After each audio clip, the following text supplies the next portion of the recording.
Hello viewers, நம்ம இந்த வீடியோவில் வெப் டிசைனிங்கோட லேர்னிங் பார்த்து என்னங்கிறது பார்க்க போகிறோம். நீங்கள் ஒரு வெப் டெவலப்பராக ஆகணும்னா என்னென்ன வேணால் கற்றுக்கலாங்கிறத பற்றி பார்க்கலாம். ஸோ ஃபஸ்ட்டு மெயினாக இம்பார்ட்டன்ட் என்னென்னா HTML. ஸோ HTML இல்லாமல் எந்த வெப் பேஜுமே டெவலப் பண்ணவே முடியாது. ஸோ எல்லா வெப் பேஜுமே அது HTML யூஸ் பண்ணி தான் டெவலப் பண்ணியிருப்பாங்க. ஸோ வேறு ஏதாவது லாங்குவேஜ் யூஸ் பண்ணி டெவலப் பண்ணியிருந்தா கூட நமக்கு அவுட்புட் வந்து எனக்கு எல்லாமே HTML தான் இருக்கும்.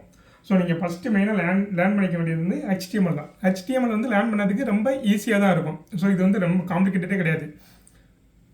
ஸோ நெக்ஸ்ட்டு இதோட அட்வான்டேஜ் என்னென்னு பார்த்தீங்கன்னா HTML5. ஸோ நீங்கள் என்ன பண்ணுங்கன்னா ஃபஸ்ட்டு HTML ஃபுல்லாக லேர்ன் பண்ணிவிட்டு அதுக்கப்புறம் HTML5ல என்னென்ன டேக்லாம் அட்வான்ஸாக இருக்குங்கிறத பற்றி நான் கற்றுக்குங்க. இதில் எல்லாமே எனக்கு டேக்காக தான் இருக்கும்.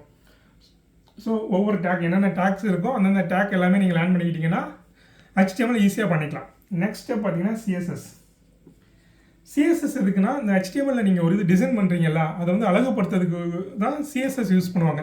ஸோ இதில் என்ன பண்ணிக்கலாம்னா ஒரு இதோட சைஸ், இப்போ ஒரு டெக்ஸ்ட் கொடுத்துருக்கீங்கன்னா அதோட டெக்ஸ்டோட சைஸ் என்ன மாதிரி இருக்கணும், அதோட கலர் என்ன மாதிரி இருக்கணும், அதோட பேக்ரவுண்ட் கலர் என்ன மாதிரி இருக்கணும்.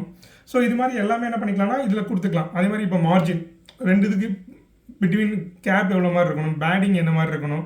ஸோ இது எல்லாமே இந்த சிஎஸ்எஸ் ஸ்டைல் ஷீட்டில் தான் கொடுப்போம். ஸோ இதுதான் இது நீங்கள் ரெண்டாவது கற்றுக்க வேண்டியது. ஸோ மூணாவது பார்த்தீங்கன்னா நீங்கள் கற்றுக்க வேண்டியது JavaScript.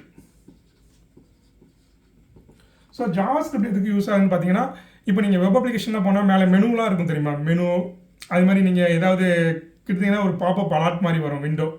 ஸோ நீங்கள் க்ளோஸ் பண்ணிங்கன்னா நீங்கள் சேவ் பண்ணிவிட்டு க்ளோஸ் பண்ணுங்கள், இது மாதிரிலாம் ஒரு பாப்பப் விண்டோ மாதிரி வரும்ல. ஸோ இது எல்லாமே என்ன பண்ணுவாங்கன்னா JavaScriptல தான் பண்ணியிருப்பாங்க. ஸோ அந்த வெப் பேஜுக்கு ஏதாவது வேலிடேஷன் மெனு கிரியேட் பண்ணுறது இது எல்லாமே என்ன பண்ணியிருப்பாங்கன்னா JavaScriptல தான் பண்ணியிருப்பாங்க. ஸோ அதுக்கப்புறம் இந்த JavaScriptடும் முக்கியம். ஸோ இந்த மூணுமே நீங்கள் படிச்சிட்டிங்கன்னா ஈஸியாக ஒரு வெப்சைட் உங்களால் டெவலப் பண்ண முடியும். நெக்ஸ்ட்டு நீங்கள் கற்றுக்க வேண்டியது என்னென்னா பூட்ஸ்ட்ராப். ஸோ இந்த பூட்ஸ்ட்ராப் இல்லாமல் கண்டிப்பாக இது நம்மளால் வெப் பேஜ் டிசைன் பண்ண முடியும். இந்த பூட்ஸ்ட்ராப் இப்போ எதுக்காக யூஸ் பண்ணுறாங்கன்னா ரெஸ்பான்சிவ் வெப் பேஜஸுமே நீங்கள் பூட்ஸ்ட்ராப் இல்லாமல் மீடியா கொரியா யூஸ் பண்ணியும் எழுத முடியும். பூட்ஸ்ட்ராப் மூலமாக பண்ணிங்கன்னா உங்களுக்கு ஈஸியாக இருக்கும். இப்போ பூட்ஸ்ட்ராப்பை யூஸ் பண்ணி என்ன பண்ணிக்கலாம்னா இப்போ ஒரு வெப்சைட் பார்த்தீங்கன்னா கம்ப்யூட்டரில் பார்க்கும்போதும் நீட்டாக தெரியும். அதே தான் நீங்கள் மொபைலில் பார்க்குறீங்க, இல்லைனா ஐபேடில் பார்க்குறீங்க. ஸோ எதில் பார்த்தாலுமே எனக்கு உங்களுக்கு வந்து வெப்சைட் வந்து அதுக்கு அந்த யூஐக்கு தகுந்தாப்புல மாறிக்கும். ஸோ அதுதான் இந்த ரெஸ்பான்சிவ் வெப்சைட்டுமாங்க. ஸோ அது டெவலப் பண்ணதுக்கு என்ன பண்ணியிருப்பாங்கன்னா பூட்ஸ்ட்ராப் யூஸ் பண்ணி டெவலப் பண்ணுவாங்க. ஸோ நெக்ஸ்ட் இது வரைக்கும் நீங்கள் கற்றுக்கிட்டீங்கனாலே நீட்டாக எல்லாமே வெப்சைட் எல்லாமே டிசைன் பண்ணிக்கலாம்.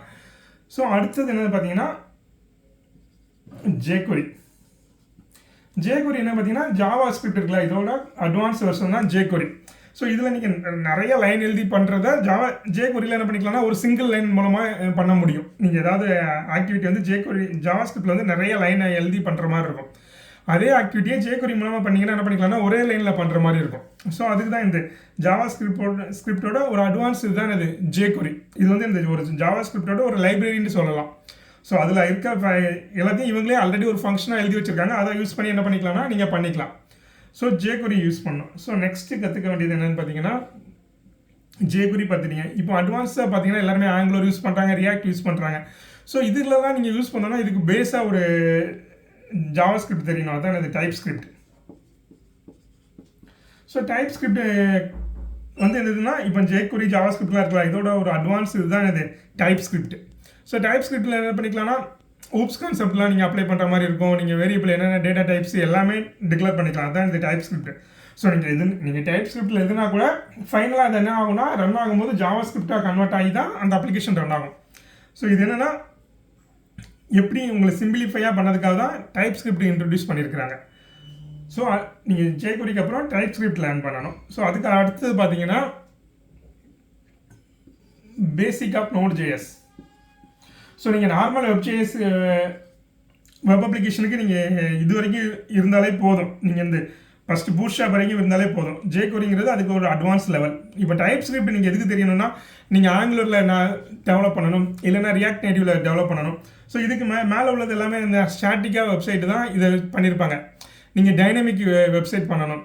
ஸோ ஏதாவது கண்டென்ட் சேஞ்ச் ஆகும், ஒவ்வொரு கிளிக்லேயும் எனக்கு வேறு கண்டென்ட் வரும். இது மாதிரி டைனமிக்காக பண்ணுறதுக்கு என்ன பண்ணிக்கலாம்னா TypeScript படிச்சுக்கலாம்.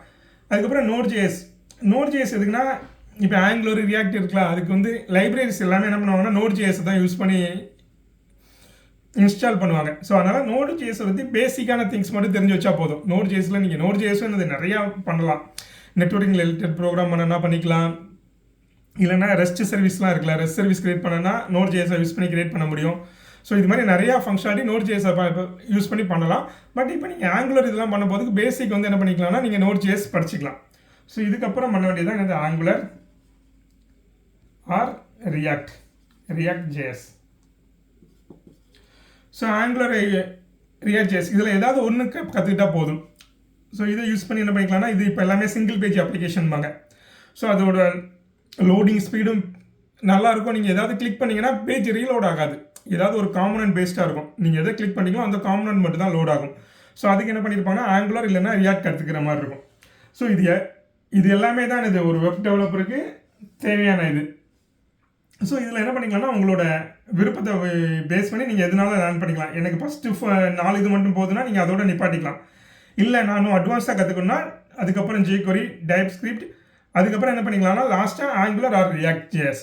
இதில் ரெண்டுமே படிக்கணும்னு தேவையில்லை. சிலர் ஆங்குலரில் பண்ணுவாங்க, ரியாக்ட் ஜேஎஸில் பண்ணுவாங்க.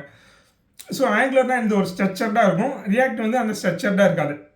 ஆங்குலர் வந்து ஒரு ஃப்ரேம் ஒர்க்கு, ரியாக்ட் வந்து ஒரு லைப்ரரி. ஸோ அது வந்து இந்த ஒரு ஃப்ரண்ட் அண்ட் கிரியேட் பண்ணக்காக உள்ள லைப்ரரி. ஸோ இதுதான் இதோட பேசிக்ஸு. நம்ம அடுத்து நெக்ஸ்ட் பார்க்கும்போது என்ன பண்ணிக்கலாம்னா இதை பற்றி டீட்டெயில்டாக படிக்கலாம்.